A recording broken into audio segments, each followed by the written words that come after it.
आज की ये प्रार्थना सभा बहुत खास है। आप सबके लिए, मेरे लिए, जितने भी कानों में ये आवाज पड़ रही है, आपके जीवनों के लिए जो प्रभु से दूर हो चुके हैं, पाप में जा चुके हैं, वचन से जो दूर हो चुके हैं, जो संगतियों से दूर हो चुके हैं, जो दुखों में जा चुके हैं, बीमारियों को झेल रहे हैं, कलेशों को देख रहे हैं। बाइबल कहती है कि पाप हमें प्रभु से दूर करता है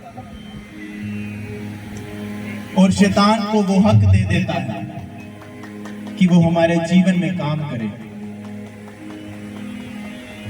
बाइबल कहती है कि पाप हमें परमेश्वर से दूर कर देता है और शैतान को हक दे देता है कि वो इस जीवन में अब काम करे। और जब शैतान काम करता है जीवनों में, तो दुख, बीमारियां, कलेश, पाप हमारे जीवनों में प्रवेश करते हैं। आज की ये प्रार्थना सभा में प्रभु आपको मौका दे रहा है कि आप आज तौबा करें अपने पापों से। कौन से पाप? जिसमें चोरी है, चुगली है, निंदा है, घमंड है, व्यभिचार है, आलस है, क्रोध है, आज्ञा ना मानना है, प्रार्थना ना करना है, परमेश्वर के सम्मुख ना जाना है, ये पाप है। आज प्रभु चाहता है कि हम और आप इन सब गलतियों से माफी मांगकर परमेश्वर के साथ फिर से मेल मिलाप करें। याद रखो, जब हम पाप करते हैं, हम कुछ ऐसी चीजों को बुला लेते हैं जिनकी हमारे जीवनों में जरूरत नहीं है। बीमारी की हमारे शरीर में जरूरत नहीं है, दुख हमारे जीवनों की जरूरत नहीं है। लेकिन बाइबल कहती है कि पाप, जब हम पाप करते हैं, ये बिन बुलाए मेहमान हमारे जीवनों में, हमारे शरीरों में प्रवेश करते हैं। आज प्रभु चाहता है कि इन सब गलतियों की माफी मांग लें। हम प्रभु के सामने आज सच्चे मन से हम तौबा करें और उसके पास फिर से लौट आए। आज प्रभु चाहता है कि हम उसके पास फिर से लौट आए और उसके बताए गए वचनों के अनुसार अपने जीवनों को जिएं। आज हम तौबा करेंगे, लेकिन सबसे पहले हमें अपने पापों को जानना होगा। आज बड़े सारे ऐसे लोग हैं जो परमेश्वर के भवनों में रोज आ रहे हैं, लेकिन पश्चाताप उनके जीवन में नहीं है। पाप लगातार उनके जीवनों में बढ़ रहा है। वो पाप को जानते ही नहीं है कि क्या वो जीवन में जो काम कर रहे हैं वो परमेश्वर की ओर से है भी है कि नहीं है। क्या परमेश्वर ये चाहता भी है हम ये काम करें? आज हम तौबा करेंगे, लेकिन सबसे पहले हम अपने पापों को जानेंगे और उसके बाद हम ये जानेंगे कि हमारे पाप करने के कारण हम पर जो बीतती है वो तो हम जानते हैं कि दुख आते हैं, मुसीबत आती है, परेशानी आती है। लेकिन कभी आपने ये सोचा है कि हमारे पाप करने के कारण उस परमेश्वर पर क्या बीतती है? वो परमेश्वर क्या महसूस करता है जब मैं और आप उसके वचनों को तोड़ते हैं? और वो क्या चाहता है? पाप के कारण हम क्या क्या खो देते हैं? आज हम इन्हीं चीजों के बारे में इस सभा में बात करेंगे कि जब हम पाप करते हैं परमेश्वर पर क्या बीतती है, हमारे जीवन में उसका क्या नुकसान है, हम क्या क्या खो देते हैं जो परमेश्वर हमें देना चाहता है। अपनी आंखों को बंद करो, अपने हाथों को उठाओ, सब जन अंगीकार करो। परमेश्वर आज के वचन मेरे जीवन में बड़े कामों को करे। आज इनकी गहराई मुझे दे, मैं अपना जीवन खुदा आज नया पाने वाला। यीशु के नाम में हम मांगते, आमीन। पाप का हमारे जीवन में क्या असर पड़ता है? और सबसे पहले हम जानेंगे कि पाप आया कहां से। ये बड़ा जरूरी है कि पाप आया कहां से। जब हमारे शरीर में कोई बीमारी हो जाती है, तो जब हम चेकअप के लिए जाते हैं डॉक्टर्स के पास, तो वो टेस्ट करते हैं और वो फिर पता लगाते हैं कि ये बीमारी की जड़ कहां से उत्पन्न हुई। फिर पता चलता है कि हमने कोई ऐसी चीज खाई थी जिसके कारण ये बीमारी हमारे शरीर में उत्पन्न हुई। हमने कोई ऐसा गलत स्टेप लिया था, हमारे शरीर में ऐसी कमजोरी आ गई थी जिस कारण ये बीमारी पड़ी।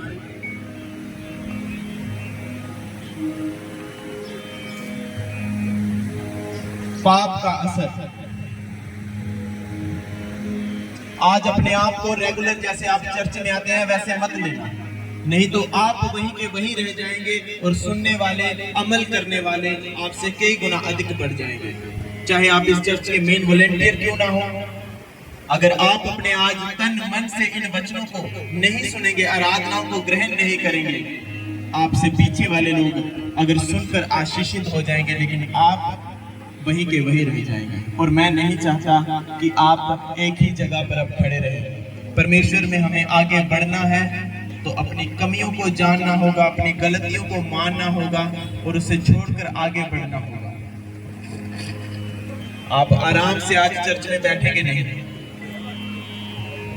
आज आप चर्च में बैठे हैं, अपने आप को आरामदायक पोजीशन में मत रखना कि मैं आराम से बैठ जाऊं और बस सुनकर चले जाऊं। मूल्य अदा करना पड़ता है। अगर आज आप अपने जीवनों में छुटकारा चाहते हैं, वाकई अपने जीवनों में बदलाव चाहते हैं, आज आपको मूल्य अदा करना होगा। परमेश्वर के वचनों को सुनकर उसके संग मेल मिलाप करके, चाहे आज आपको कोई भी कीमत अदा करने के कोई भी शब्द को आप मिस ना करने पाए। Hallelujah, hallelujah. क्योंकि आप में से बहुत सारे ऐसे लोग हैं जो परमेश्वर के वचनों से दूर हो चुके हैं। प्रार्थना का स्थान आपका मिट चुका है, वचन आपके जीवनों से गायब हो चुके हैं, परमेश्वर की सेवाओं से आप कई मीलों दूर जा चुके हैं। आप सिर्फ एक बंधन के कारण अब चर्च में मौजूद हैं, लेकिन परमेश्वर के साथ आपका नाता नहीं है। आप पापों में गिर चुके हैं। आज परमेश्वर ने इसीलिए इस सभा का इंतजाम किया है कि वो आपको चाहता है कि आप लौट आए, वापस मुड़ आए। Hallelujah, hallelujah. तो सबसे पहले हम ये जानेंगे कि पाप आया कहां से और उसका क्या असर हुआ। पिछले संडे आपने आराधना को सुना था कि परमेश्वर सब चीजें कहता गया और बनता गया, लेकिन मनुष्य को उसने अपने हाथों से रचा, मिट्टी से इंसान को बनाया और उसमें अपने जीवन के श्वास को फूंका और आदम जिंदा प्राणी बना और उसी की पसली से बाइबल कहती है हवा बनी, उसकी सहायक बनी, औरत बनी।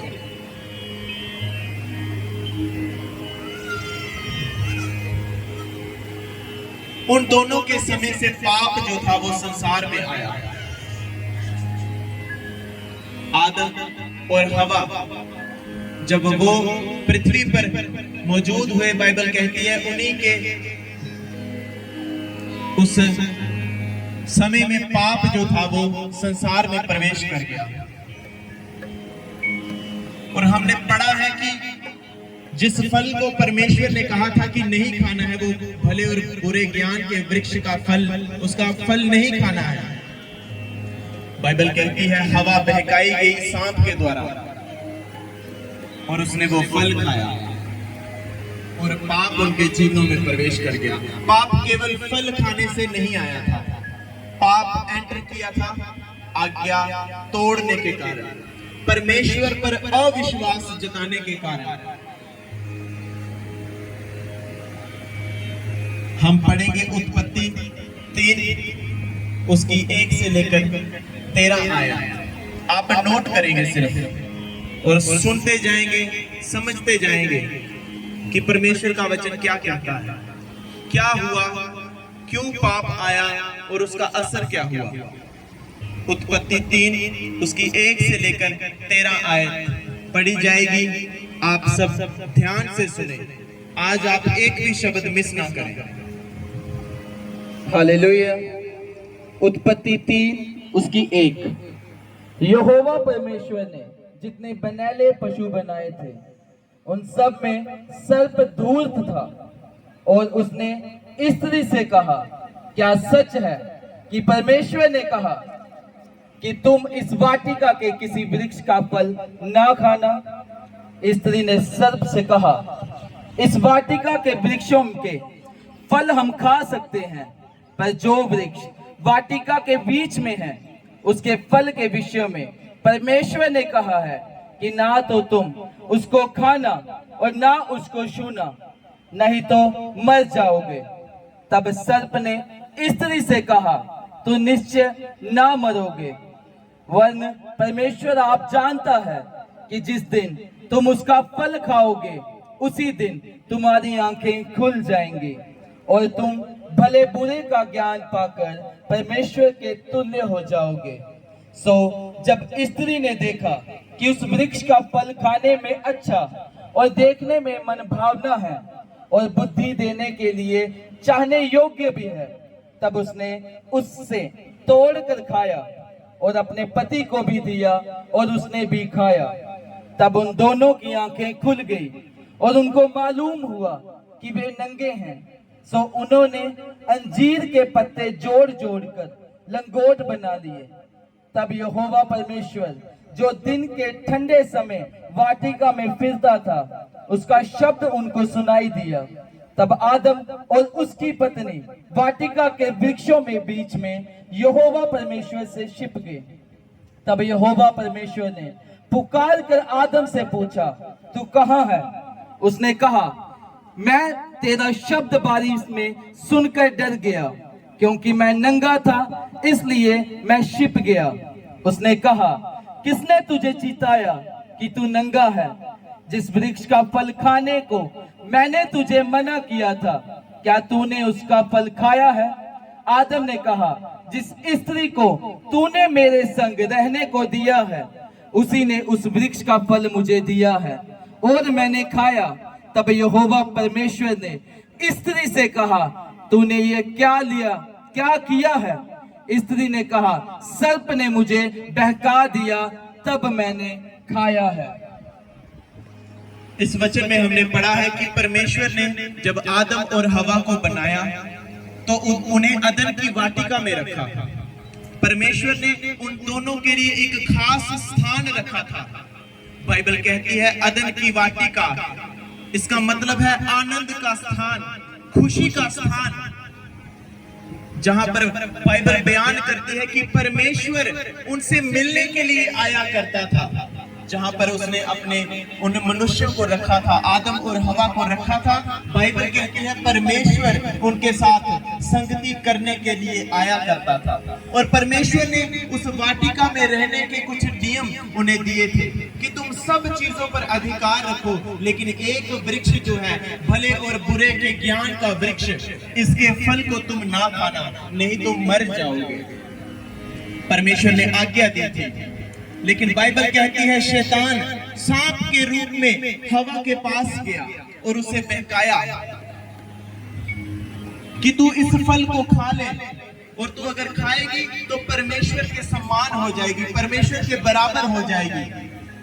वो बहकाई गई ना जानते हुए कि पहले जब परमेश्वर ने इंसान को बनाया, बाइबल कहती है परमेश्वर ने मनुष्य को अपने ही स्वरूप में बनाया है, अपने ही जैसा बनाया है। इंसान पहले ही परमेश्वर के जैसा है, लेकिन वो बहकाई गई और उस शैतान के द्वारा जो सांप के रूप में उसके पास आया, बाइबल कहती है उस स्त्री ने उस वृक्ष के फल को खाया और अपने पति को भी खिलाया। और जैसे उन्होंने फल खाया, पाप उनके जीवनों में प्रवेश किया।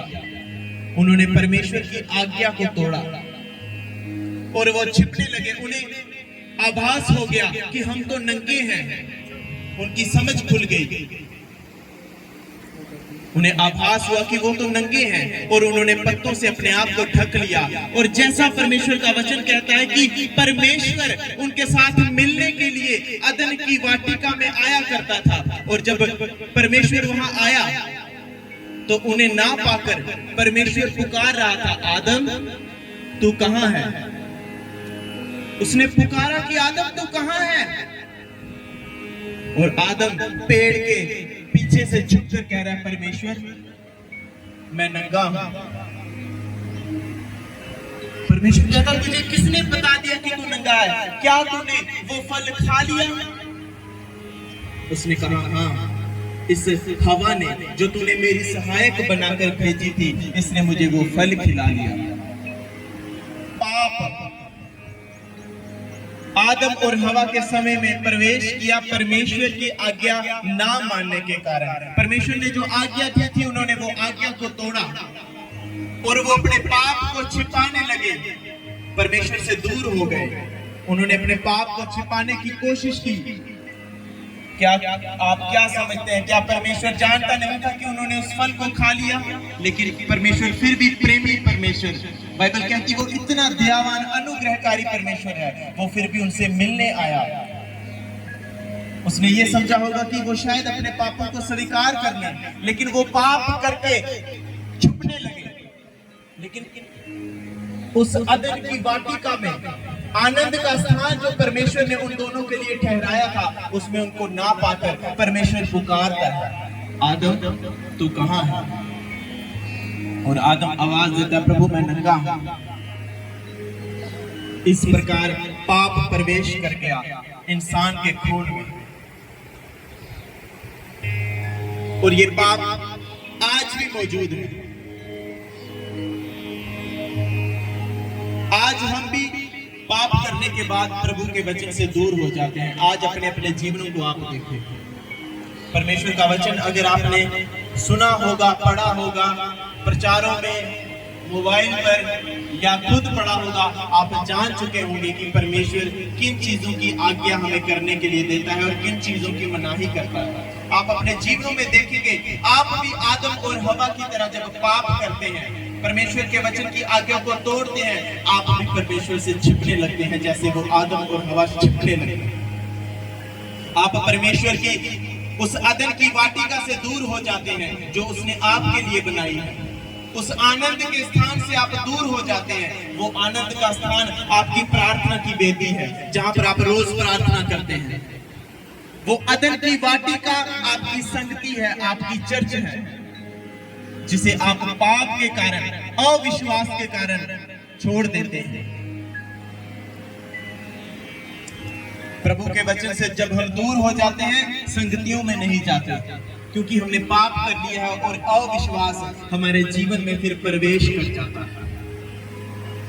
चर्च हम अटेंड नहीं करते, प्रार्थना नहीं करते, रोजे नहीं रखते हैं, अपने बीजों को हम नहीं बोते हैं, और ये सब चीजें दिखाती हैं कि हम परमेश्वर से उसी आदम और हवा की तरह छिप रहे हैं। जैसे आदम और हवा ने परमेश्वर की आज्ञा को तोड़ दिया, उनको अविश्वास पैदा हो गया। आज हम भी जब परमेश्वर के वचन से दूर हो जाते हैं, किसी कारण पाप में चले जाते हैं, चुगलियां जब हम करना शुरू करते हैं, अपने जीवन में अपने आप में घमंड महसूस करने लगते हैं,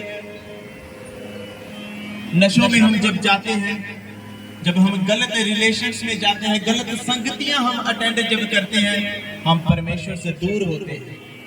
और जब दूर होते हैं, उसी आदम और हवा की तरह हम भी परमेश्वर से छिपने लगते हैं। जब हम प्रार्थना नहीं करते हैं, हम छिपते हैं परमेश्वर से। हम रोजे नहीं रखते हैं, हम छिपते हैं परमेश्वर से। हम चर्च नहीं जाते हैं, परमेश्वर की संगतियों में नहीं जाते हैं, हम परमेश्वर से छिपते हैं, क्योंकि हम सामना नहीं कर पाते परमेश्वर का, क्योंकि हमारा विवेक, हमारा मन जानता है कि हमने पाप किया है, परमेश्वर की आज्ञा को तोड़ा है। आज जब आप किसी की कही हुई आज्ञा को नहीं मानते, आप उसके पास जाने से डरते हैं कि अगर इसने मेरा हिसाब मांग लिया तो मैं क्या जवाब दूंगा। बाइबल में लिखा है 2:8 आयत, और यहोवा ने पूरब की ओर अदन देश में एक वाटिका लगाई और वह वहां आदम को रखा। मैंने आपको बताया, अदन की वाटिका में, अदन की वाटिका बनाई परमेश्वर ने, आनंद का स्थान बनाया उनके लिए, और वहां पर उन दोनों को रखा। और जब उन्होंने पाप कर लिया, वो परमेश्वर से छिपने लगे, परमेश्वर नहीं भूला। परमेश्वर उस अदन की वाटिका में उनसे रोज की तरह मिलने के लिए आया, और उन्हें वहां ना देखकर उसने पाया कि वो यहाँ नहीं है, और उन्हें पुकारा कि आदम तू कहां है?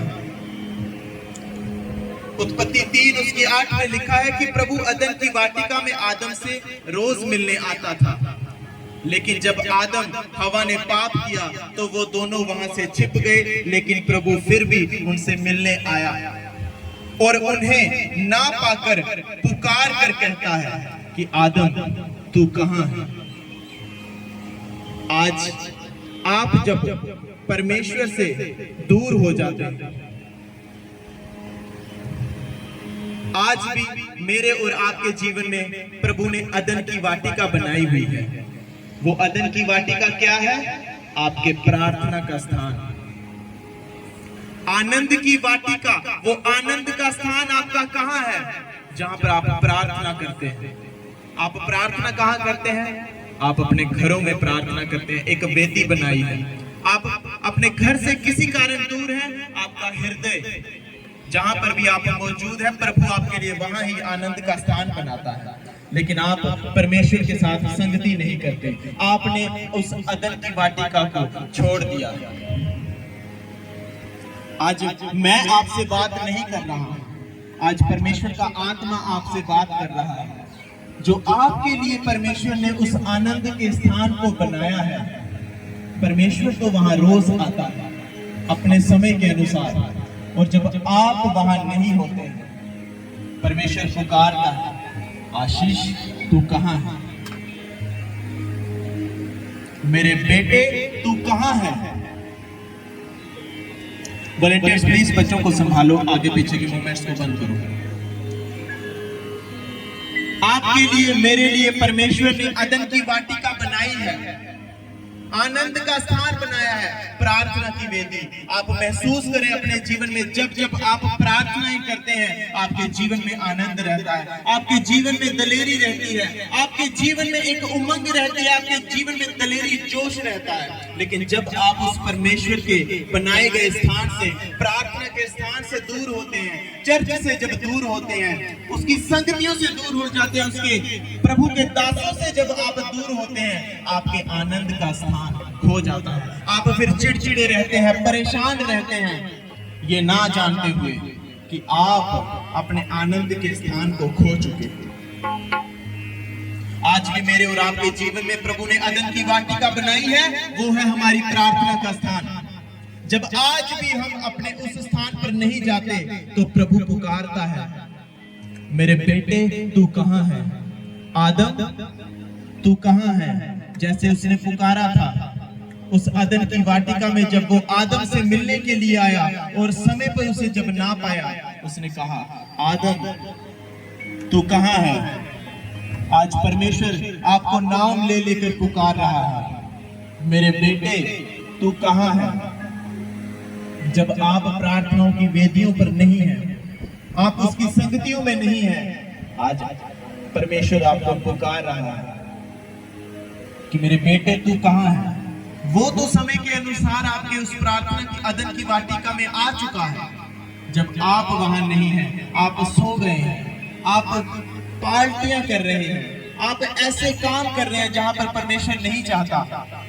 याद रखो, आज से जब आप अपनी प्रार्थना की वेदी में नहीं हैं, परमेश्वर पुकार रहा है, आदम तू कहां है?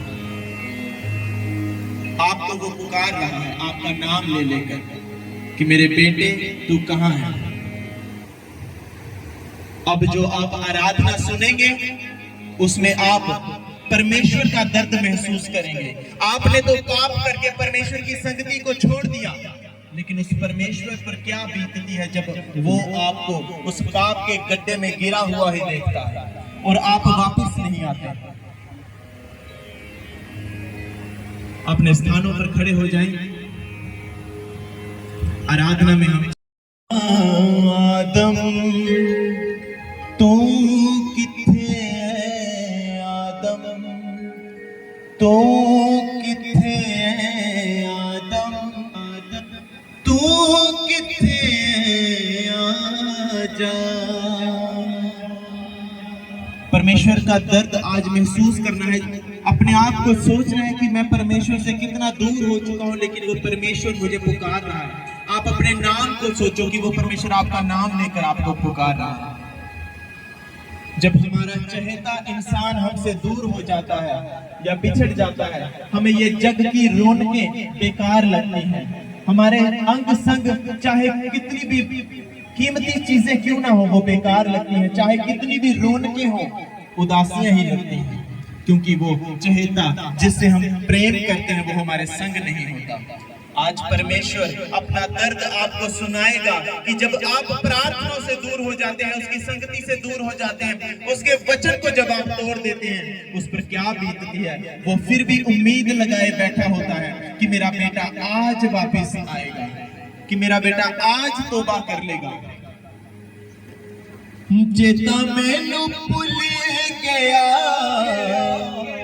हर एक राग दा,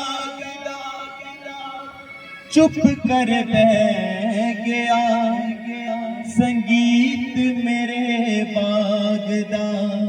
परमेश्वर अपना दर्द दिखा रहा है कि वो जो बाग उसने मेरे और आपके लिए सजाया था, हमें ना पाकर उस बाग का संगीत चुप हो गया है। परमेश्वर को सारे राग भूल गए हैं। आपकी जुदाई में वो इतना मायूस हो चुका है कि वो आपकी राह तक रहा है। और परमेश्वर कह रहा है, चेता मैनू भुल गया हर एक राग दा, चुप कर बह गया संगीत मेरे बाग दा। कोयल ने गौना छड़िया फुल्ला, मुस्काना छड़िया पत्तियां, लहराना छड़िया आदम, तू किथे है आदम, तू किथे है आजा, तू किथे है आजा। बेटा मेरा जी नहीं लगता गमदा, ऐ सूरज जलदा बेटा मेरा जी नहीं लगता गमदा, से सूरज मगदा एक सी ओ भी नहीं लभदा आदम, तू किथे है आदम, तू किथे है आदम, तू किथे है आदम। बेटा मेरा जी नहीं लगदा गमदा, ए सूरज जलदा एक सी ओ भी नहीं लभदा आदम, तू किथे है आदम, तू किथे है आदम, तू किथे है आदम।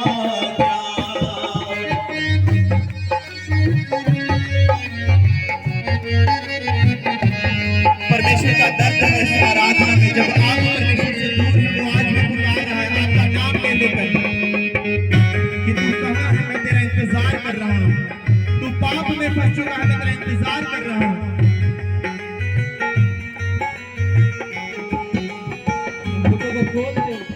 चेता मैनू भुल गया हर एक राग दा, रंग मुरझा गया संगीत मेरे बाग दा। चेता मैनू भुल गया हर एक राग दा, चुप कर बैठ गया संगीत मेरे बाग। कोयल ने गौना छड़िया खुला, मुस्काना छड़िया पत्तियां, लहराना छड़िया आदम, तू किथे है आदम, तू किथे है आदम, तू किथे है आजा। बेटा मेरा जी नहीं लगदा गमदा, ऐ सूरज मगदा एक सी ओ भी नहीं लभदा आदम, तू किथे है आदम, तू किथे है आजा, तू किथे है आजा।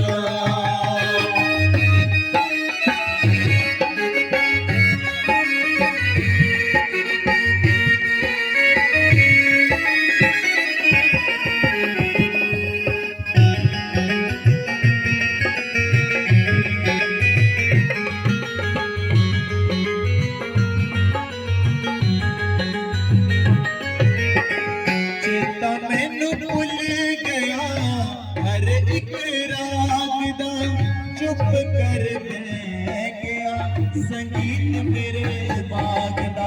चेता मैनू भुल गया हर एक राग दा चुप कर पै गया संगीत मेरे बाग कोयल ने गाना छटिया फुल्ला मस्काना छटिया पतिया लहराना छटिया आदम तू किथे है आदम तू किथे है आजा तू किथे है आजा बेटा मेरा जीने लगदा गमदा ऐ सूरज जलदा एक सी ओ भी नहीं लभदा आदम तू किथे है आदम तू किथे है आजा तू किथे है आजा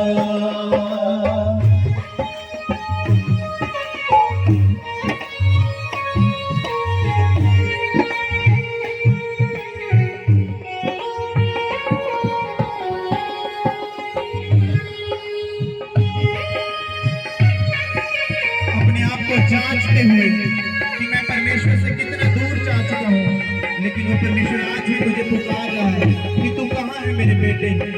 तेरे बिना मैं उदास हो चुका हूँ। जो अदन की वाटिका हमने सजाई थी वहाँ पे शांति पड़ चुकी है, वहाँ पर कोई गीत नहीं है, राग नहीं है।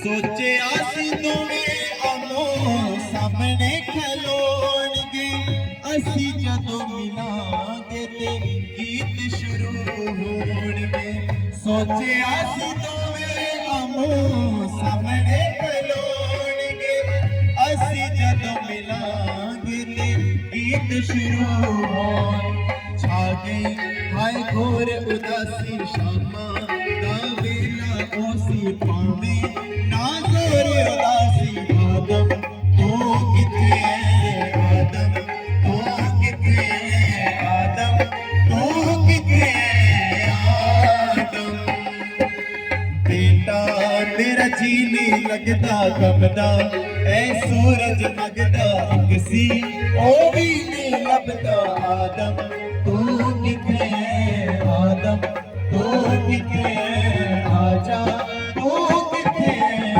आजा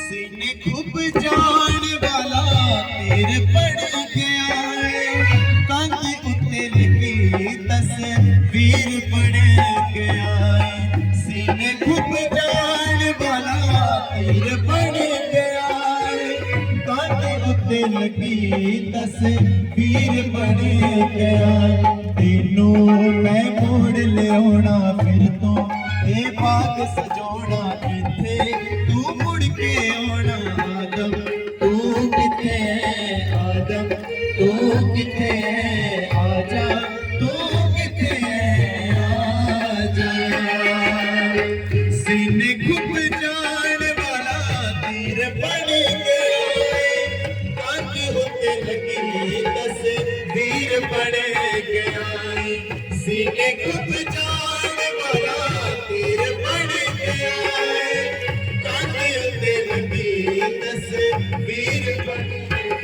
परमेश्वर यहाँ कह रहा है कि मेरे सीने में इतना दर्द हो चुका है तेरे कारण तू मुझसे दूर है और दीवार पे लगी हुई तस्वीर की तरह हो गया जो वहां से निकल कर आ नहीं सकती। लेकिन परमेश्वर आप पर फिर भी विश्वास आज जता रहा है, वो आज भी आप पर अपना फेथ रख रहा है और कह रहा है तेनू मैं मोड़ लियाना फिर तो ये बाग सजोना इथे तू मुड़ के आना आदम तू किथे है आदम तू किथे है आजा तू किथे है आजा बेटा मेरा जी नहीं लगदा गमदा ऐ सूरज मगदा एक सी ओ भी नहीं लगदा आदम तू किथे है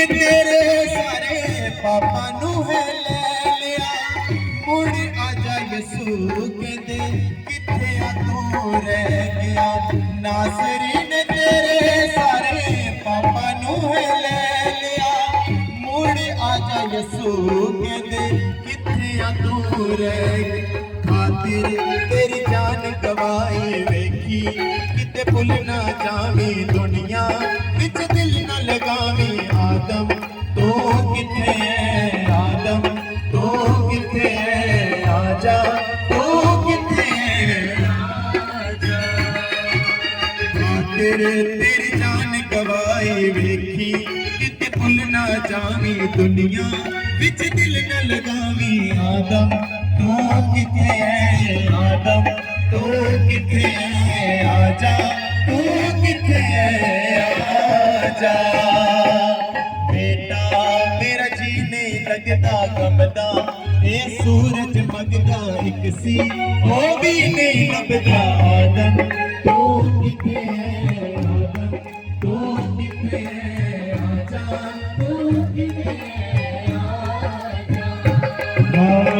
सीने खूब जान वाला तीर पड़ गया है कांटे उत्ते लगी तस्वीर बन गया है सीने खूब जान वाला तीर पड़ गया है कांटे उत्ते लगी तस्वीर बन गया तेनू मैं मोड़ लियाना फिर तू ये बाग सजाना इथे तू मुड़ के आना आदम तू किथे है आदम तू किथे है आजा तू किथे है आजा बेटा मेरा जी नहीं लगदा गमदा ए सूरज मगदा एक सी ओ भी नहीं लभदा आदम तू किथे है आदम तू किथे है आजा तू किथे आजा आदम तू किथे आदम तू किथे आदम तू किथे आजा सीने खूब जान वाला तीर पड़ गया कंध उत्ते लगी तस्वीर बन गया तेनू मैं मोड़ लियाना मुड़ के ए बाग सजाना इथे तू मुड़ के आना आदम तू किथे है आदम तू किथे है आजा तू किथे आजा परमेश्वर की उस अदन की वाटिका से दूर हो जाते हैं परमेश्वर पुकारता है हर समय आज से जब आप अपने घरों पर बैठेंगे आप अपने घरों में अपने कामों में होंगे विश्वास करना वो परमेश्वर आपके समय के अनुसार जो आपने प्रार्थना का रखा होगा लेकिन आप वहां नहीं होंगे वो आपको पुकारेगा कि तू कहां है मैं तेरा इंतजार कर रहा हूं आपका नाम लेकर पुकारेगा सूरज कहां है आदम तो कहां है और आपको ना पाकर वो यही महसूस करता है कि वो जो आपके और उसने अपने लिए अदन की वाटिका बनाई थी उसमें अब कोई संगीत नहीं है वो कह रहा है कि जब हम आमो सामने मतलब जब हम एक दूसरे के सामने खड़े होंगे तो संगीत शुरू होगा आराधना शुरू होगी मैं तेरे साथ संगति करना शुरू करूंगा तुझे गहरे भेद देना शुरू करूंगा तू मेरी प्रशंसा करेगा लेकिन इस चीज को वो महसूस करता है जब आप वहां नहीं है मेरा विश्वास है आज की ये सभा आपके प्रार्थना के जीवन को रिस्टोर करेगी आप परमेश्वर से चाहे कितनी भी दूर क्यों ना हो चुके हैं मेरा विश्वास है आज की ये प्रार्थना सभा आपको परमेश्वर के करीब लेकर जाएगी अभी आप तौबा नहीं करेंगे पहले आप परमेश्वर के दर्द को समझेंगे आपने अगर खुद ही तौबा कर ली तो कोई बड़ी बात नहीं है लेकिन तौबा करने से पहले ये जरूर महसूस करना हमें जरूरी है कि उस परमेश्वर पर हम क्या बीतती है। वो हमें पुकारता है कि तू कहाँ है। आप जानते हैं जब हम पाप कर लेते हैं, परमेश्वर की संगतियों से दूर हो जाते हैं, हम बहुत कुछ खो देते हैं। पाप इंसान से बहुत कुछ छीन लेता है। पाप केवल हमारी एक गलती नहीं है, ये हमारे और प्रभु के संबंध को तोड़ देता है। जब हम गलती कर देते हैं, पाप हमारा रिश्ता जो परमेश्वर के साथ है उसे तोड़ देता है। जब वो रिश्ता टूटता है, फिर हम प्रभु से छिपना शुरू कर देते हैं, दूर जाना शुरू कर देते हैं, प्रार्थना में ना बैठना, उसके वचन को पूरा ना करना, उसकी संगति से दूर हो जाते हैं, उसके लोगों से हम संगति छोड़ देते हैं, उसके मसीह के स्थान से हम दूर हो जाते हैं। ये पाप का असर है। जब हम पाप करते हैं, हमारा और परमेश्वर का रिश्ता टूट जाता है और हम बहुत कुछ खो देते हैं, ऐसी चीजें जो परमेश्वर ने हमें देनी होती है, लेकिन हम उससे दूरी बनाकर, दूर रहकर उन चीजों को गंवा देते हैं।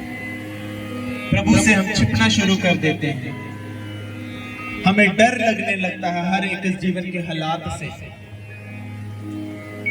आप महसूस कर पा रहे होंगे इस चीज को। जब जब आप परमेश्वर की हजूरी से दूर रहते हैं, डर आपके जीवन में प्रवेश कर जाता है। आप चिंता करने लगते हैं कि मेरे जीवन का क्या बनेगा, ये जो दुख मेरे जीवन में आ पड़ा है, कहीं इससे मैं मर ना जाऊं, मेरा जीवन ना नष्ट हो जाए, मेरे करीबी लोग जो है बर्बाद ना हो जाए।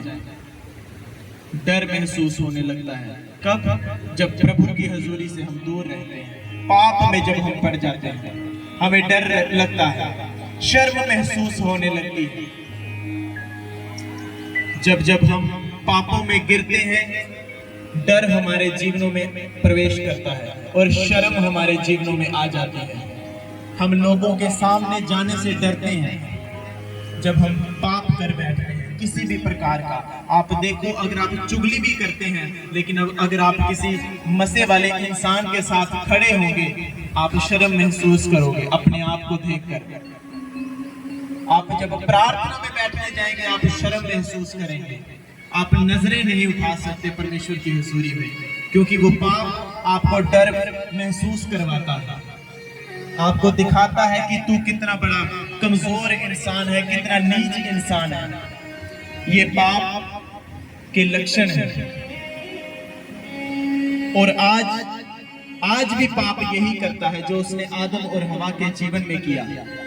जब उन्होंने पाप किया, वो डर महसूस करने लगे, छिपने लगे, प्रभु से दूर जाने लगे, शर्म महसूस करने लगे, पेड़ों के पीछे छिपने लगे। आज का इंसान भी यही कर रहा है। जब उसके जीवन में पाप है, वो भी प्रभु की हुजूरी से परे परे रहता है, उसके दासों से परे परे रहता है, उसकी सेवाओं से हट जाता है, उसके वचन को पढ़ना भूल जाता है, प्रार्थना नहीं करता।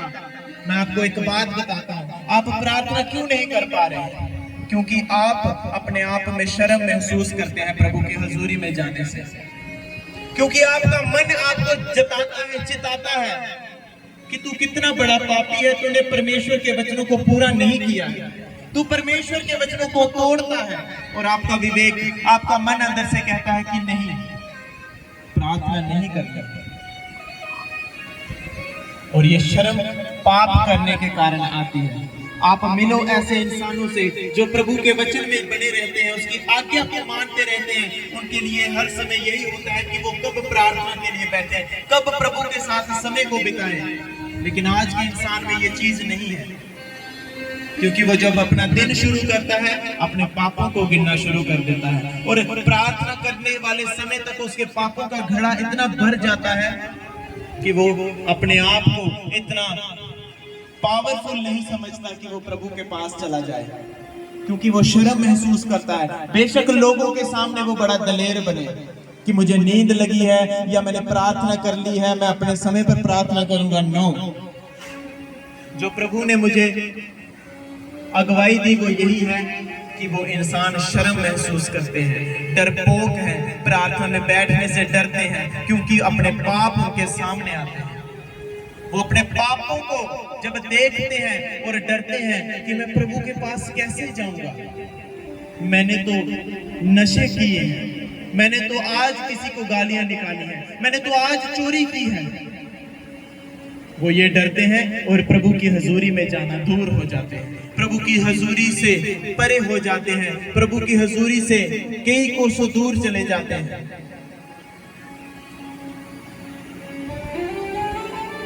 लेकिन अच्छी खबर हम सब के लिए ये है कि प्रभु हमें छोड़ता नहीं।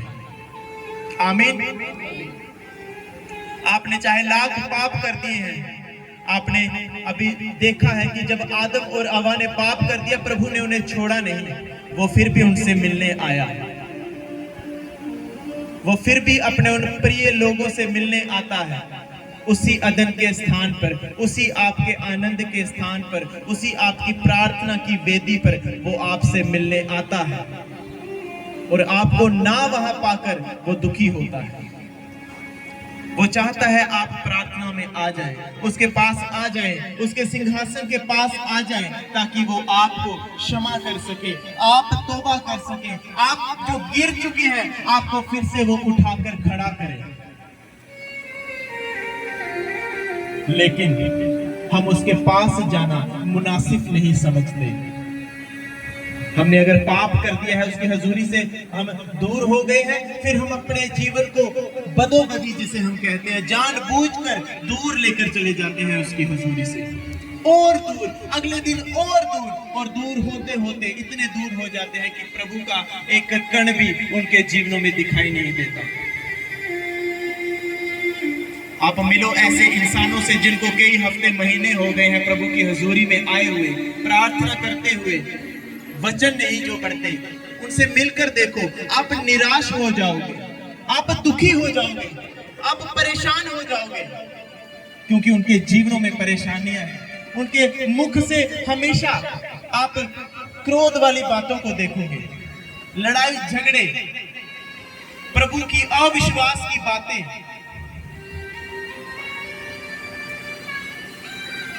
और उनकी गवाहियां बिगड़ चुकी हैं। ये संकेत है उन लोगों के जो प्रार्थना से दूर हो चुके हैं। लेकिन मैंने जैसा आपको बताया, आपने प्रभु को छोड़ दिया होगा, प्रार्थना ना करके, वचन ना पढ़ के, चर्च अटेंड ना करके, रोजे ना रखकर आपने तो प्रभु को छोड़ दिया, जैसे उस आदम ने छोड़ दिया।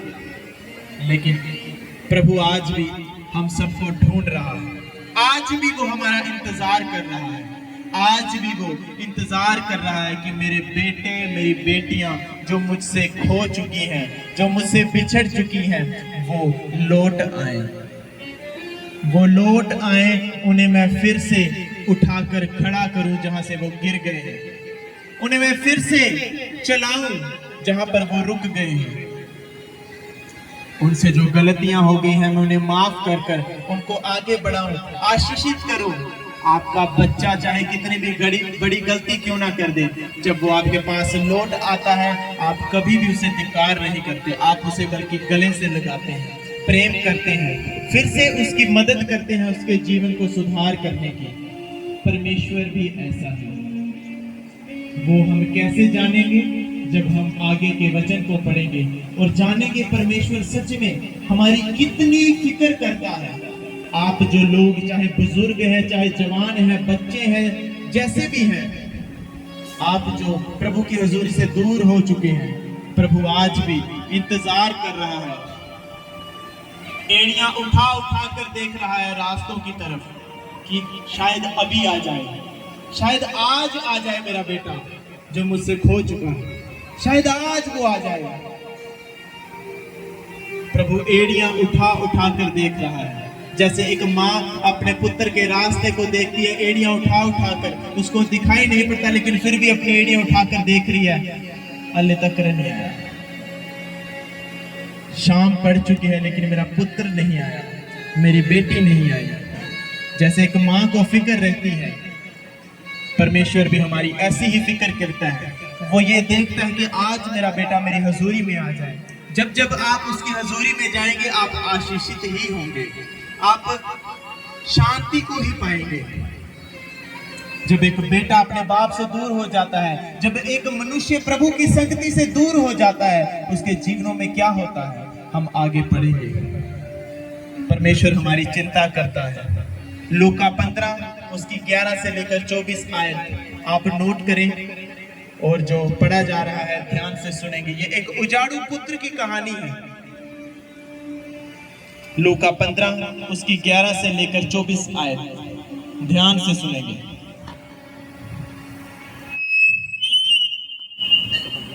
फिर उसने कहा, किसी मनुष्य के 2 पुत्र थे। उनमें से छोटे ने पिता से कहा कि हे पिता, तो अपनी संपत्ति से जो मेरा भाग है वो मुझे दे दे। उसने उनको अपनी संपत्ति बांट दी। और बहुत दिन ना बीते थे कि छुटका पुत्र सब कुछ इकट्ठा करके एक दूर देश को चला गया और वहां कुकर्म में अपनी संपत्ति उड़ा दी। जब वह सब कुछ खर्च कर चुका तो उस देश में बड़ा अकाल पड़ा और वह कंगाल हो गया। और वह उस देश के निवासियों में से एक के यहाँ जा पड़ा। उसने उसे अपने खेतों में सूअर चराने के लिए भेजा और वह चाहता था कि उन फलियों से जिन्हें सूअर खाते थे अपना पेट भरे, और उसे कोई कुछ नहीं देता था। तब वह अपने आपे में आया, तब कहने लगा कि मेरे पिता के कितने ही मजदूरों को भोजन से अधिक रोटी मिलती थी और मैं यहाँ भूखा मर रहा हूँ। और मैं अब उठकर अपने पिता के पास जाऊंगा और उससे कहूंगा कि पिता, मैंने स्वर्ग के विरोध में और तेरी दृष्टि में पाप किया है। अब इस योग्य नहीं रहा कि तेरा पुत्र कहलाऊं। मुझे अपने एक मजदूर की नाई रख ले। तब वह उठकर अपने पिता के पास चला। वह अभी दूर ही था कि उसके पिता ने उसे देखकर तरस खाया और दौड़कर उसे गले लगाया और बहुत चूमा। पुत्र ने उसे कहा, पिताजी, मैंने स्वर्ग के विरोध में और तेरी दृष्टि में पाप किया है और अब इस योग्य नहीं रहा कि तेरा पुत्र कहलाऊं। परंतु पिता ने उसे अपने दासों से कहा, झट अच्छे से अच्छे वस्त्र निकालकर उसे पहनाओ और उसके हाथ में अंगूठी और पांव में जुतियां पहनाओ और पला हुआ बछड़ा लाकर मारो ताकि हम खाएं और आनंद मनाएं, क्योंकि मेरा ये पुत्र मर गया था फिर जी गया है और खो गया था अब मिल गया है। और वे आनंद करने लगे। हालेलुया। हालेलुया। ये उजाड़ू पुत्र की कहानी है। लूका 15 उसकी 11 से लेकर 24 आयत आप नोट करें, आप बाद में से पढ़ सकते हैं।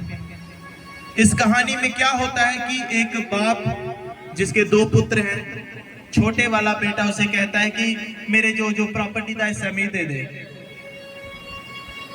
और बाप उसके समझाने पर भी वो ना समझता है और वो बाप उसके हिस्से में जो चीजें होती हैं वो उसे दे देता है। और वो बेटा उस प्रॉपर्टी को, उन चीजों को लेकर दूर देश में चला जाता है, अपने बाप से कई कोसों दूर, और वहां पर वो ऐश करता है, उस प्रॉपर्टी को बेचकर आनंद मनाता है, पार्टियां करता है।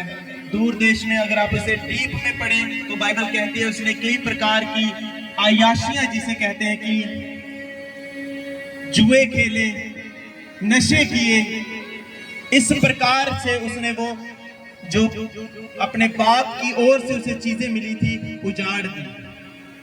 वो प्रॉपर्टी जो उसे उसके बाप के हिस्से से मिली थी उसने उजाड़ दी। इसीलिए इस कहानी का नाम उजाड़ू पुत्र है कि जो उसे मिला उसने सब कुछ उजाड़ दिया। अब समय ऐसा आ गया है, वो अपने बाप से कई चीज कोसों मीलों दूर हो चुका है। जो उसे उसके बाप ने दी दिया, उसने सब कुछ उजाड़ दिया। अब वो अपने बाप के देश से बहुत दूर है। अब उसे खाने के लाले पड़ चुके हैं। अब उसका कोई साथ नहीं दे रहा। जब तक उसके पास वो प्रॉपर्टी थी, पैसा था, लोग उसके साथ संगतियों में आए होंगे, साथ दिया होगा, लेकिन जब वो कंगाल हो गया, लोगों ने उसे छोड़ दिया, त्याग दिया। अब समय यहाँ पर ये आ गया है, उसे खाने तक के लाले पड़ चुके हैं।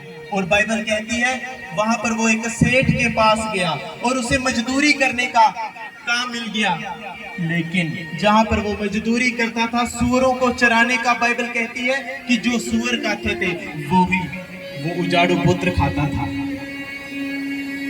जब ऐसी दशा उसकी आ गई, उसने अपने जीवन को डूबता हुआ, नष्ट होता हुआ जान पड़ा। उसने जान लिया कि मैं देखा मैं उन पर मी रोटी नसीब नहीं हो रही, मिगी तो एक खाना पुआरा सूअरें कने बैठिए। उसके मन में आता है कि नहीं, मेरा बाप जिसके जहां हजारों मजदूर काम करते हैं, मैं उसके पास फिर से लौट जाऊंगा। उसके मन में आया कि अब वो मुझे कबूलेगा तो नहीं, लेकिन मैं आपसे अपने बाप से ये कहूंगा कि मैं इस काबिल तो नहीं हूं कि तेरा बेटा अब मैं रहूं, लेकिन मुझे मजदूर बना ले। मुझे मजदूर बना के अपने घर में, अपने फैक्ट्री में, जहां पर भी वो जिसकी प्रॉपर्टी है, मुझे वहां पर मजदूरी दे दे, ताकि मैं अपने जीवन को जो मर रहा है ठीक कर सकूं। उसके मन में आया और उसने फैसला किया। हालात कैसे भी हो गए हैं, चाहे मैंने अपने बाप को कितना भी दुख दिया, चाहे मैंने कोई भी गलती की, चाहे मैंने कुछ भी किया, लेकिन फैसला करता है मैं वापस मुड़ूंगा। वो उजाड़ू पुत्र फैसला करता है कि मैं वापस जाऊंगा अपने बाप के उसी घर में जहां पर एक समय में मैं राजा था। उसके मन में आता है, हो सकता है मेरा बाप मुझे ना कबूले, लेकिन मैं उससे कहूंगा, प्रभु ए मेरे पिता, मुझे नौकर बनाकर ही अपने घर में रख ले, ताकि मैं खाने पीने को तो अच्छा रहूं। लेकिन बाइबल कहती है वो पुत्र अपने पिता से दूर हुआ था, लेकिन पिता का प्रेम उस पुत्र से दूर नहीं हुआ था। जब उसने फैसला किया, उसका बाप हर रोज वो राह तकता रहता था, वो रास्ता देखता रहता था कि आज मेरा पुत्र लौट आएगा, आज मेरा पुत्र लौट आएगा। कई समय बीते, कई जमाने, कई साल बीत गए, कई महीने बीत गए, लेकिन उस पिता का प्रेम अपने पुत्र की ओर बना रहा। रोज आंखें टिकाए रखी, आएगा मेरा पुत्र आएगा, चाहे दुनिया की भीड़ में वो कहीं पर भी खो गया है, लेकिन वो आएगा। और ऐसा ही हुआ। उस पुत्र ने फैसला किया, मैं जाऊंगा अपने बाप के उसी घर में। बाइबल कहती है एक शाम को पिता अपने पुत्र की राहें देख रहा था और देखा अपने पुत्र को आते हुए। फटे वस्त्र हैं, बाल बिखरे हुए, दाढ़ी बड़ी हुई है, पांव में जूतियां नहीं है, हाल पत्थर हो चुके हैं, जमाने ने ठुकरा दिया है। पिता ने उसकी हालत, बाइबल कहती है, रास्ते से देखी और पिता अपना महल छोड़कर दौड़कर उस रास्ते में गया और अपने पुत्र को गले से लगाया।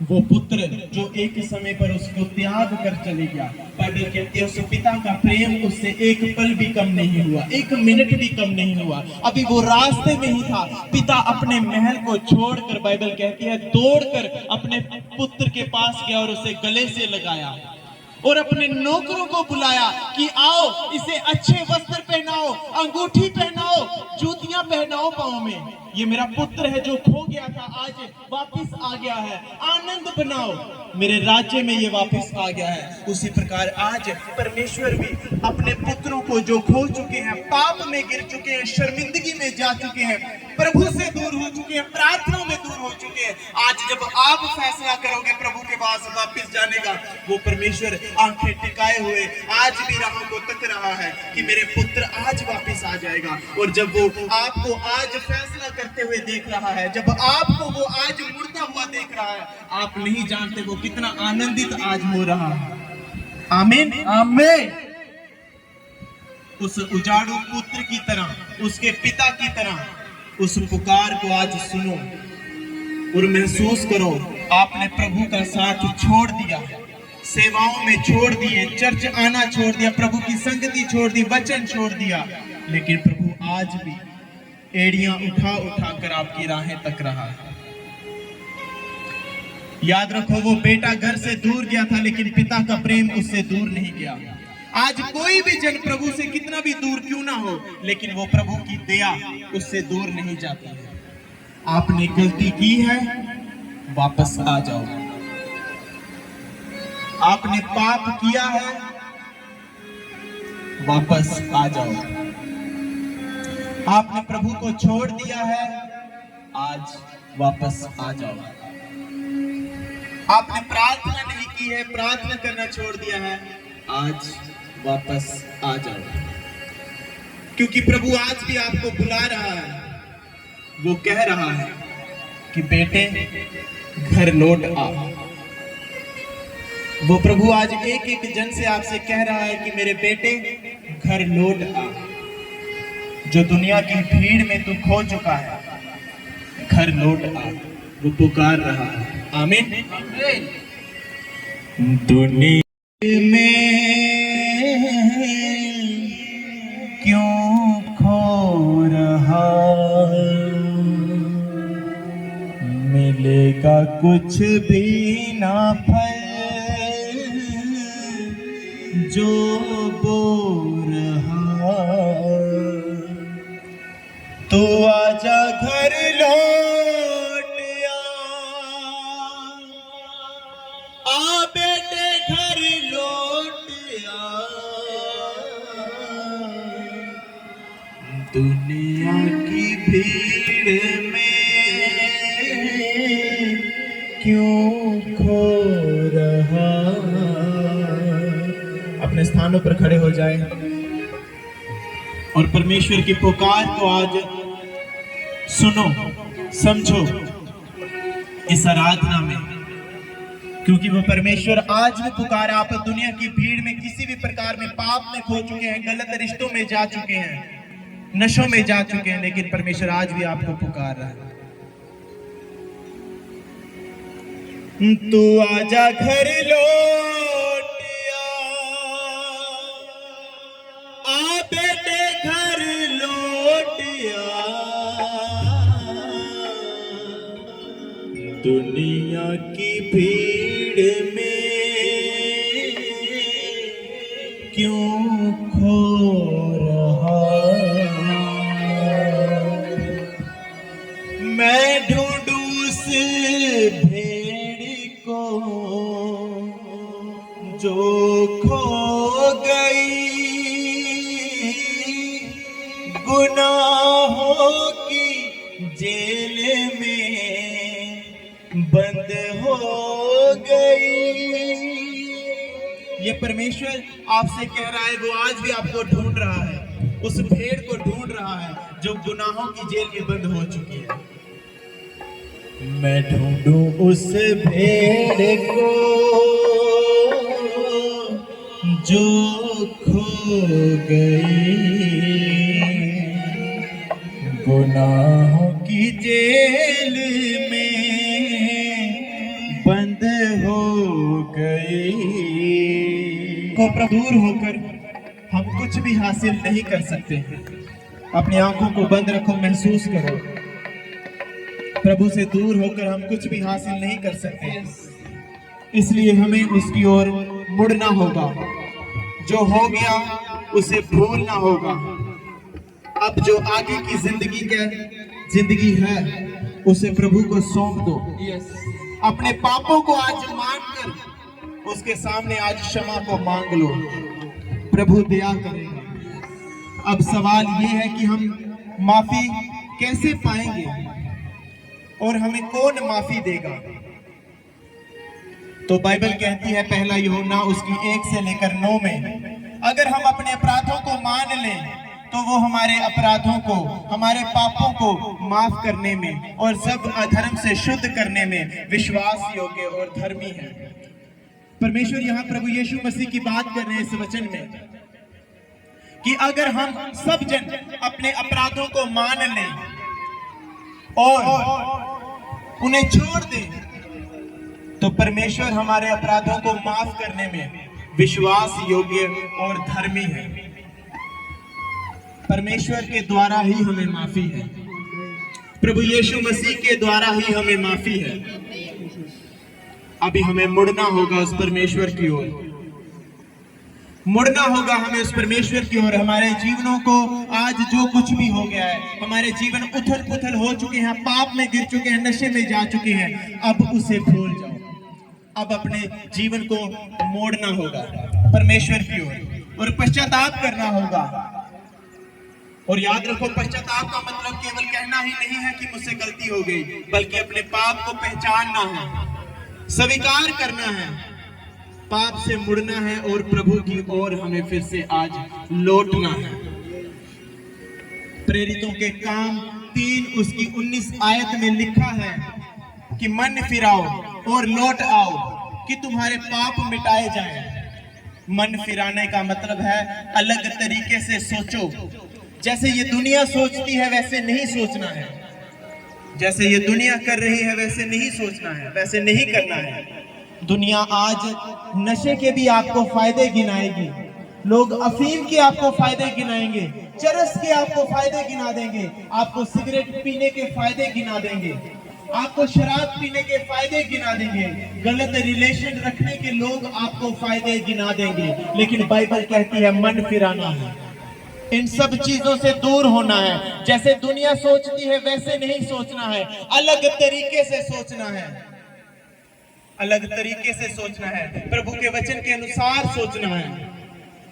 बाइबल कहती है मन फिराओ और लौट आओ कि तुम्हारे पाप मिटाए जाएं।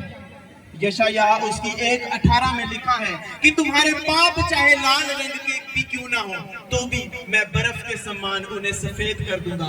आप मत सोचो कि मैं बहुत बड़ी पापिन हूँ, बहुत बड़े पाप मैंने किए हैं। आज विश्वास करो, उस जीवित परमेश्वर की हजूरी में आप खड़े हैं जिसके पास अधिकार है पाप क्षमा करने का और आपके जीवनों को सुधारने का, जिसके पास ताकत है दया देने की, जिसके पास ताकत है आपके गुनाहों को जड़ से मिटाने की, जिसके पास ताकत है आपके जीवनों में सुधार लाने की।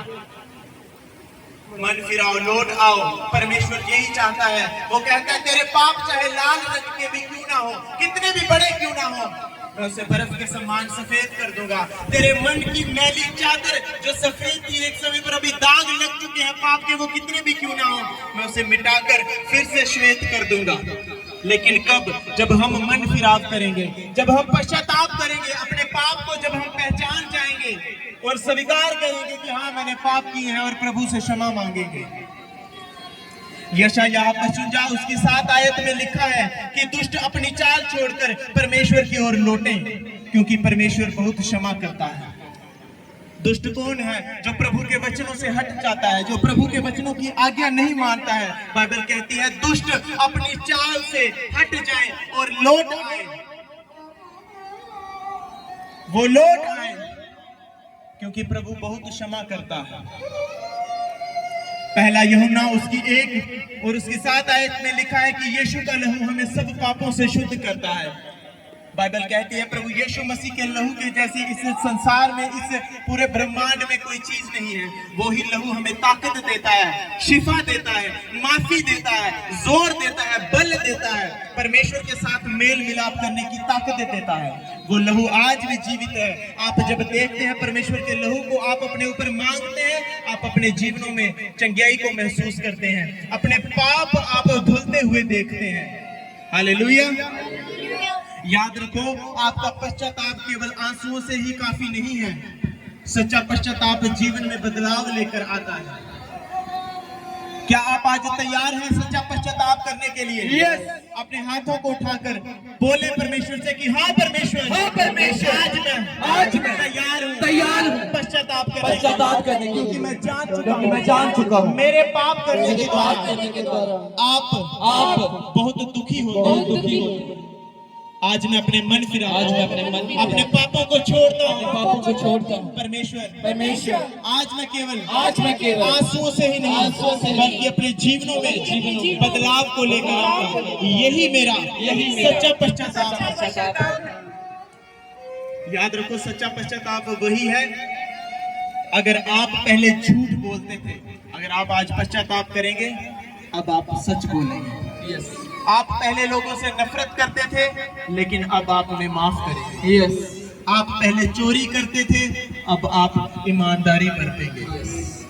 आप पहले दूसरों को चोट पहुंचाते थे, दूसरों के जीवनों में दुख पहुंचाते थे, अब आप उनसे प्रेम करेंगे। आप पहले प्रभु से दूर थे, अब आप प्रभु के साथ चलेंगे। चर्च आना है, प्रार्थना करनी है, सेवा करनी है, अगुओं का आदर करना है, बीजों को बोना है और गवाही देनी है। यही सच्चा पश्चाताप है। Hallelujah, hallelujah. अब हम जान चुके हैं कि प्रभु से दूर होकर हमारे प्रभु पर क्या बीतती है और हमारे जीवन में क्या दुख मुसीबतें आती हैं। अब हम जब सच्चा पश्चाताप करेंगे, माफी मांगेंगे, आप महसूस करेंगे इस आराधना में परमेश्वर आपके गुनाहों को क्षमा करेगा। आप अपने जीवनों में अब शांति महसूस करेंगे। आपकी चंगाई इसी आराधना में होगी। आप जिस चीज की खोज में हैं, वो इसी आराधना में आपको मिलेगी। क्योंकि जब आपके जीवनों से उस पाप के जड़ों को उखाड़ दिया जाएगा, परमेश्वर के जीवन का जल जो आपकी जड़ों में पड़ेगा, चंगाई, छुटकारा, आशीष आपके जीवन का हिस्सा बन जाएगा। आमीन, आमीन, आमीन। तू देवी ना सजा शाफिया, माफ कर साडे तू गुनाह शाफिया, माफ कर साडे तू गुनाह शाफिया। प्यार तेरा सच्चाई ते वफा तेरे कोले, प्यार तेरा सच्चाई ते वफा तेरे कोले। मौत विच जिंदगी दरा देवे खोले, मौत विच जिंदगी दरा देवे खोले। सच्चा है तू जिंदा है, सच्चा है तू जिंदा है, सदा शाफिया। माफ कर साडे तू गुनाह शाफिया, माफ कर साडे तू गुनाह शाफिया। देवीना तू देवीना, देवीना तू देवीना, सजा शाफिया।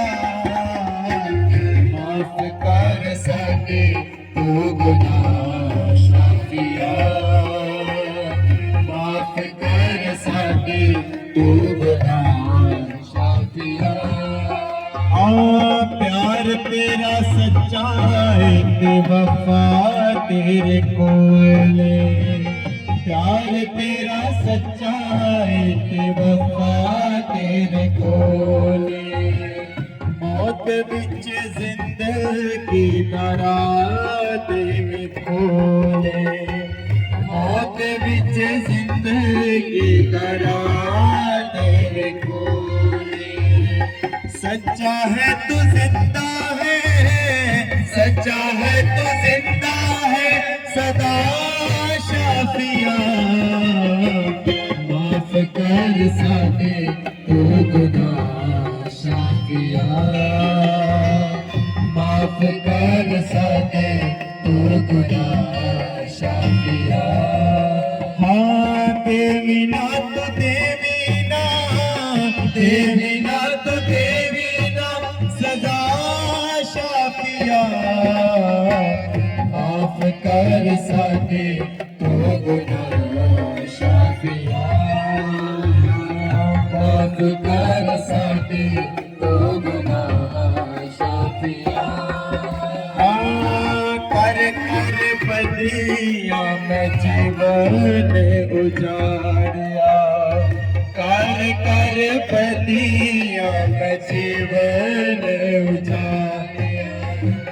दुखों दा सताया हाथ रोका बल्लों मारिया, दुखां दा सताया तेरे काबलो हारिया सुन मेरे दिल दी सुन मेरे दिल दी दुआ शाफिया माफ कर साडे तू गुनाह शाफिया माफ कर साडे तू गुनाह शाफिया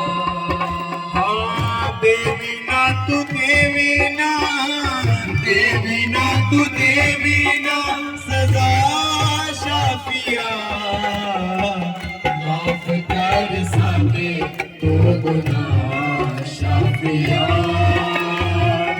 माफ कर साडे तू गुनाह। अपने गुनाहों को याद करते हुए एक एक गुनाह जो तो मेरा परमेश्वर आपको याद दिला रहा है उसकी माफी को मांगे क्योंकि परमेश्वर का फजल यहाँ मौजूद है उसकी दया यहाँ पर भरपूरी से है जो आपके गुनाहों को आज क्षमा कर रही है उसका सामर्थ्य हाथ आज आपके जीवनों पर है आज वो आपके गुनाहों को मिटा रहा है आज अपने होठों को अंगीकार करते हुए खोलते हुए अपने एक एक गुनाहों की क्षमा मांगे जो इस वक्त आप मेरा परमेश्वर आपको याद दिला रहा है चाहे आपने किसी से धोखाधड़ी की है परमेश्वर से क्षमा मांग ले चाहे आपने व्यभिचार किया है परमेश्वर से क्षमा मांग ले चाहे आपने घमंड किया है अपने पोस्ट का अपने पोजीशन का क्षमा मांग ले चाहे आपने लोगों के घरों में लड़ाइयां लगवाई है क्षमा मांग ले आपने परमेश्वर के दासों को उसके अगुओं को आपने तुच्छ जाना है उनके विरोध में बातें कही है क्षमा मांग ले परमेश्वर का भारी हाथ इस समय आप सबके ऊपर है चर्च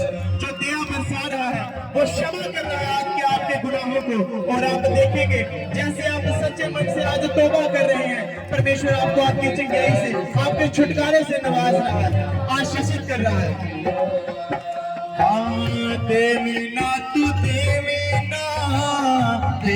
ना तू देवी ना सजा शाफिया माफ कर सके तू गुनाह शाफिया माफ कर सके तू गुनाह शाफिया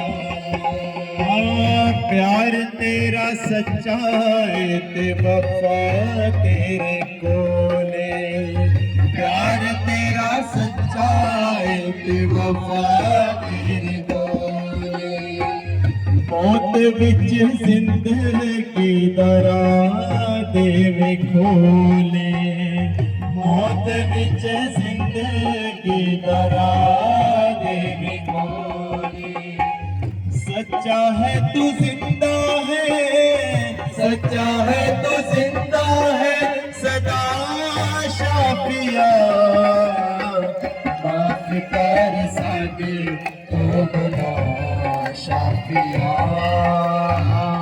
माफ कर साडे तू गुनाह शाफिया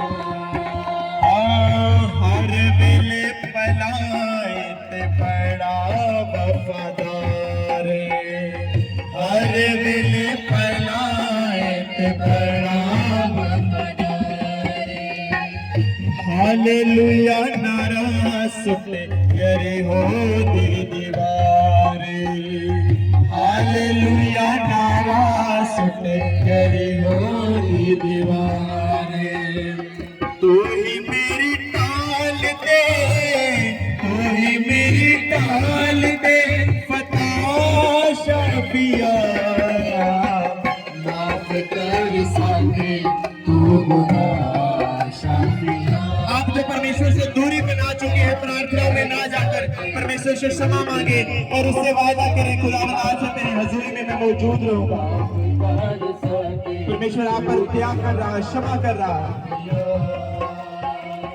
माफ कर साके तू गुनाह शाफिया कर कर बदिया मैं जीवन उजाड़िया कर कर बदिया मैं जीवन उजाड़िया दुखा दा सताया हाथ रोका बल्लो हारिया दुखा दा सताया हाथ रोका बल्लो सुन मेरे दिल दी, सुन मेरे दिल दी दुआ शाफिया, माफ कर साडे तू गुनाह शाफिया, माफ कर साडे तू गुनाह शाफिया।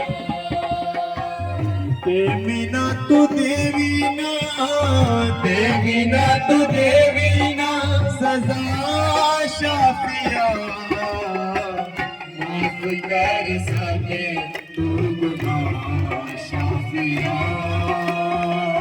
माफ कर साडे तू गुनाह शाफिया।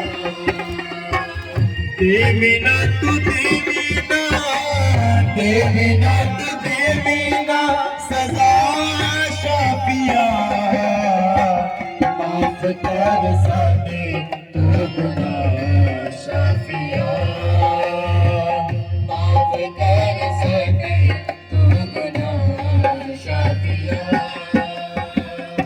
कर कर बदिया मैं जीवन उजाड़िया, कर कर बदिया मैं जीवन उजाड़िया, दुखों का सताया हाथ रोका बल्लो हारिया, दुखों का सताया हाथ रोका बल्लो हारिया।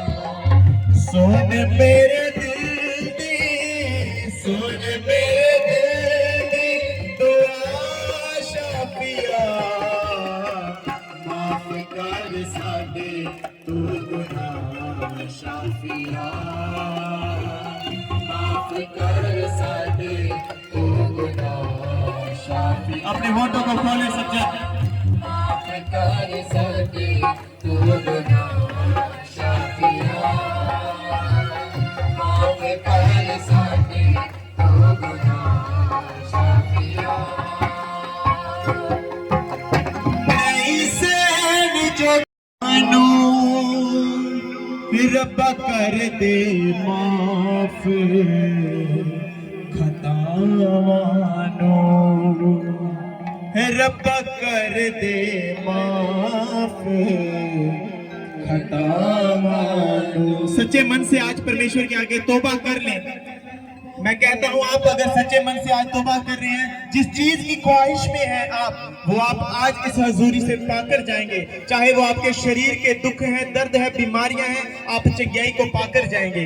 आप अपने गुनाहों को जांच लें, परख लें और तौबा कर लें। बाइबल कहती है दुष्ट अपनी चाल से फिर जाए, लौट आए, मैं उन पर अधिक क्षमा करूंगा। हालेलुया, रब्बा कर दे माफ खता मानो, रब्बा कर दे माफ खता मानो, रब्बा कर दे माफ खता मानो, रब्बा कर दे माफ खता मानो।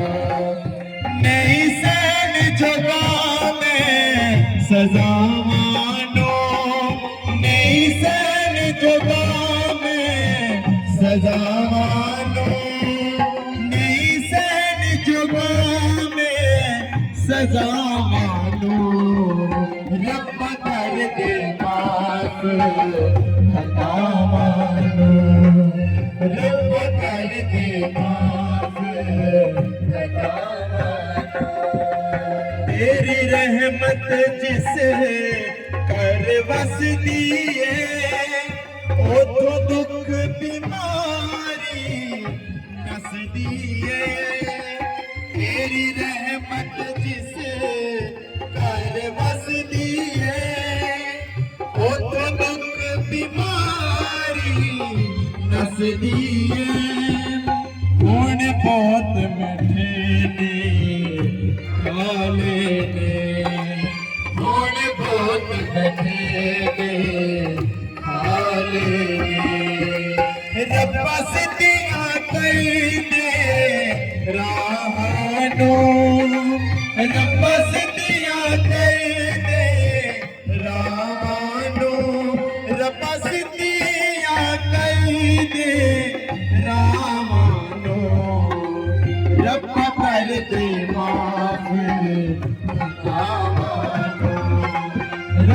कर दे माफ खतावां वत सिर दे बाल लख पाप मेरे रब्बा सुन ले हुणे लाप मेरे वत सिर दे बाल लख पाप मेरे रब्बा सुन ले हुणे लाप मेरे बेशक मैं मुजरम हाँ तेरा बेशक मैं मुजरम हाँ तेरा कर ले मंजूर दुआ मानो कर ले मंजूर दुआ मानो कर ले मंजूर दुआ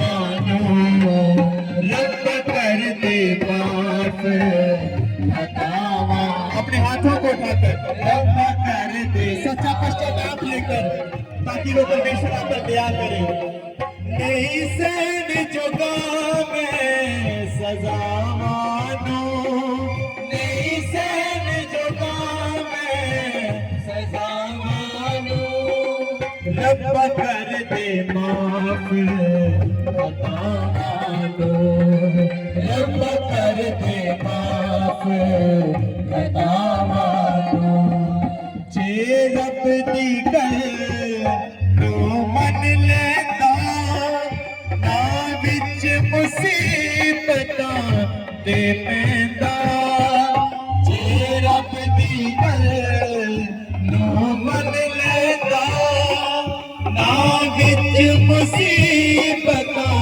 ते पैंदा।